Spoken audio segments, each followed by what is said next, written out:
Hello दोस्तों, आरंभ classes में आपका एक बार फिर से स्वागत है। आज हम राजनीतिक विज्ञान के अंतर्गत अधिनायक तंत्र यानी कि डिक्टेटरशिप के बारे में बात करेंगे और इसके कुछ महत्वपूर्ण तथ्यों के बारे में जानेंगे। तो चलिए आगे बढ़ते हैं और जानते हैं डिक्टेटरशिप यानी अधिनायक तंत्र क्या है। तो सबसे पहले अधिनायक तंत्र के अर्थ के बारे में बात कर लेते हैं। अधिनायक तंत्र एक ऐसी व्यवस्था है जिसके अंतर्गत शासन कुछ ही व्यक्तियों के हाथ में केंद्रित होता है तथा शासक निरंकुश रूप से शासन करता है। इसके अंतर्गत तानाशाह किसी दल का नेता, सैनिक अधिकारी या शक्ति संपन्न व्यक्ति होता है जो अपनी योग्यता या क्षमता के बल पर निर्वाचन से सत्ता पर कब्जा करके शासक बन जाता है और राज्य करता है। तो अधिनायक तंत्र एक ऐसी व्यवस्था होती है जिसके अंतर्गत जो शासन होता है वो कुछ ही व्यक्तियों के हाथ में केंद्रित होता है, यानी कि कुछ गिने चुने व्यक्तियों के हाथ में केंद्रित होता है तथा शासक जो होता है वो निरंकुश रूप से यानी बिना रोके टोके अपनी मनमर्जी से शासन करता है। जो तानाशाह व्यक्ति होता है वो कोई भी हो सकता है, किसी दल का नेता हो सकता है, कोई सैनिक अधिकारी हो सकता है या शक्ति संपन्न व्यक्ति हो सकता है जो अपनी योग्यता या क्षमता के बल पर सत्ता पर कब्जा करके उस पर शासन करता है या उसका शासक बन जाता है और राज्य करता है। कुछ विशेषज्ञों के अनुसार अधिनायक तंत्र की अलग अलग परिभाषा है, तो जानते हैं इन परिभाषाओं के बारे में। फोर्ड के अनुसार अधिनायक तंत्र का अर्थ। फोर्ड के अनुसार राज्य के अध्यक्ष द्वारा असामान्य रूप से कानून से हटकर प्रभुसत्ता पर कब्जा कर लेना ही अधिनायक तंत्र है। तो फोर्ड का मानना था कि जो राज्य का अध्यक्ष होता है उसके द्वारा गैर कानूनी रूप से किसी भी सत्ता पर कब्जा कर लेना अधिनायक तंत्र है। सोल्टाउ के अनुसार अधिनायक तंत्र का अर्थ। सोल्टाउ के अनुसार यह एक व्यक्ति का शासन है जो अपने पद पर वंशानुक्रम के आधार पर नियुक्त नहीं होता है बल्कि शक्ति या सहमति दोनों के आधार पर शासन करता है। तो चलिए आगे बढ़ते हैं और जानते हैं अधिनायक तंत्र के कुछ उदाहरणों के बारे में। द्वितीय विश्व युद्ध के बाद लोकतंत्र की स्थिति बहुत खराब थी। विश्व युद्ध के बाद अधिनायकवादी लोकतंत्र को सड़ी हुई लाश समझने लगे थे। इसके कुछ उदाहरण इस तरह से हैं। सन 1922 में मुसोलिनी इटली का तानाशाह बना।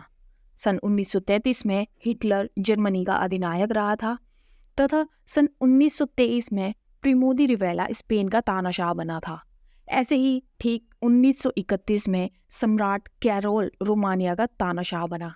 यह कुछ ऐसे महत्वपूर्ण उदाहरण हैं जो इतिहास में एक तानाशाह या अधिनायकवाद के रूप में पढ़े और सुने जाते रहे हैं। तो चलिए दोस्तों आगे बढ़ते हैं और जानते हैं अधिनायक तंत्र की विशेषताओं के बारे में। अधिनायक तंत्र के तानाशाह या क्रूर होने के अलावा इसकी अपनी कुछ विशेषताएं भी हैं, जिसके अंतर्गत अधिनायक तंत्र राज्य का अधिकारी स्वरूप होता है। वह लोगों के लिए, अपने राज्य के लिए कार्य करता है। यह लोकतंत्र के विरुद्ध होता है। इसमें व्यक्तिगत स्वतंत्रता की कमी होती है। इसमें एक दल होता है और इसका एक कार्यक्रम तथा इसका एक एजेंडा होता है।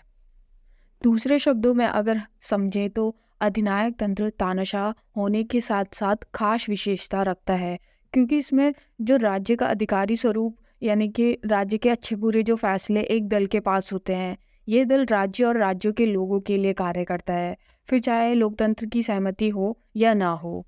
इसमें व्यक्तिगत स्वतंत्रता की भी कमी होती है, क्योंकि जो दल का एजेंडा होता है कार्य भी उसी एजेंडा के अनुसार किया जाता है। आई होप आपको यहाँ तक समझ आया होगा। तो चलिए आगे बढ़ते हैं और अधिनायक तंत्र के गुण तथा दोष के बारे में जानते हैं। जिस तरह से अधिनायक तंत्र के अंतर्गत उसकी विशेषताएं होती हैं, इसी प्रकार इसमें इसके गुण और अवगुण भी पाए जाते हैं। अगर हम अधिनायक तंत्र के गुणों की बात करें तो अधिनायक तंत्र के अंतर्गत एक शक्तिशाली सरकार होती है जिसमें उनके द्वारा कुशल रूप से शासन चलाया जाता है। इसमें समय और धन की भी बचत हो जाती है। इसमें उत्तरदायित्व का विभाजन नहीं होता, क्योंकि उत्तरदायित्व कुछ चुनिंदा लोगों के हाथों में होता है। संकट काल में यह उपयुक्त मानी जाती है। युद्ध में अधिक शक्तिशाली बन के उभरती है। इसमें राष्ट्रीय गर्व तथा उन्नति को भी बढ़ावा मिलता है। दूसरे शब्दों में समझे तो यह एक शक्तिशाली सरकार इसलिए भी मानी जाती है क्योंकि इसमें अधिनायक तंत्र बिना किसी रोक टोक के अपने कार्य करते हैं और उनके कार्यों में हस्तक्षेप करने की लोगों को स्वतंत्रता नहीं होती।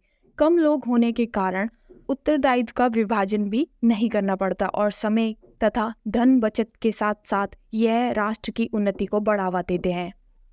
अगर अधिनायक तंत्र के अवगुणों और उसके दोषों के बारे में बात की जाए तो इस व्यवस्था के अंतर्गत व्यक्तिगत स्वतंत्रता तथा व्यक्तियों के अधिकारों का अभाव पाया जाता है। इसमें निरंकुश रूप से शासन किया जाता है। यह युद्ध का पोषक भी होता है तथा इसमें साम्राज्यवाद को बढ़ावा भी नहीं मिल पाता तथा शक्ति का इसमें दुरुपयोग किया जाता है।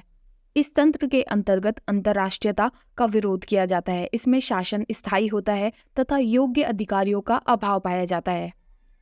अगर देखें तो अधिनायक तंत्र में सबसे ज़्यादा दोष पाए जाते हैं। इसमें सत्ता व्यक्तिगत केंद्रित होती है, स्वतंत्रता का अभाव होता है और इसमें योग्य अधिकारियों का अभाव होता है, शक्ति का इसमें दुरुपयोग किया जाता है और यह एक युद्ध का सबसे बड़ा महत्वपूर्ण कारण भी बनता है।